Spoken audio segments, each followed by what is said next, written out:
नमस्कार, मी डॉक्टर हिरालाल पवार, हृदयरोग तज्ज्ञ, नाशिक.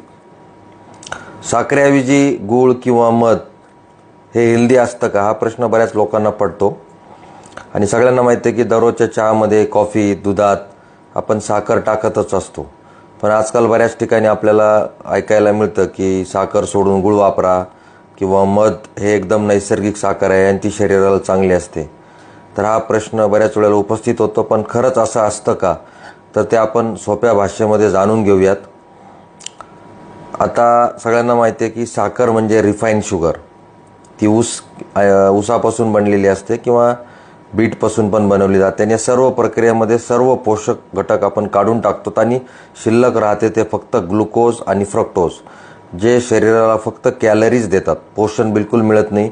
सो दररोज जास्त प्रमाणात जर साखर घेतली तर आपल्याला काही प्रॉब्लेम होतात. त्यामध्ये वजन वाढणं, इन्सुलिनचा रेजिस्टन्स होणे, डायबिटीजचा धोका, हृदयविकाराचा धोका वाढतो. थोडक्यात आपण साखरेला गोड विष असं म्हणू शकतो. आता गुळासंदर्भात आपण जाणून घ्या. थोडा चांगला आहे पण मर्यादित घेणं अत्यंत गरजेचं आहे, कारण तो नैसर्गिक जरी असला त्यात थोडं लोह, कॅल्शियम, मॅग्नेशियम, पोटॅशियम असतं. थोडक्यात आपण त्याला साखरेपेक्षा थोडा बेटर पर्याय म्हणू शकतो. परंतु लक्षात ठेवायला पाहिजे की 100 ग्रॅम गुळात सुद्धा 380 कॅलरीज असतात. म्हणजे साखरेतही 395 कॅलरीज असतात. म्हणजे तसं पाहिलं तर फरक हा एकदम नगण्य आहे. गूळ उपयोगी जरी असला तरी तो अति केला तर तोही नुकसान करतो आणि डायबिटीज लोकांसाठी तर तो धोकादायक नक्कीच ठरतो. तिसरा जो घटक आहे तो म्हणजे मध. नैसर्गिक जरी असलं तरी ते साखरे इतकंच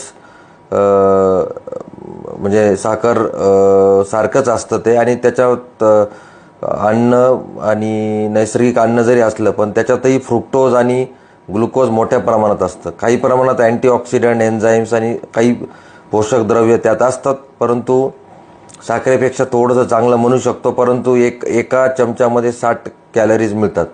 त्यामुळे जवळपास साखरे इतकंच ते गोड असतं.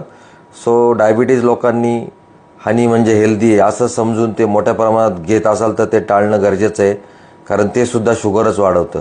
तर निष्कर्ष अगदी सोपा आहे.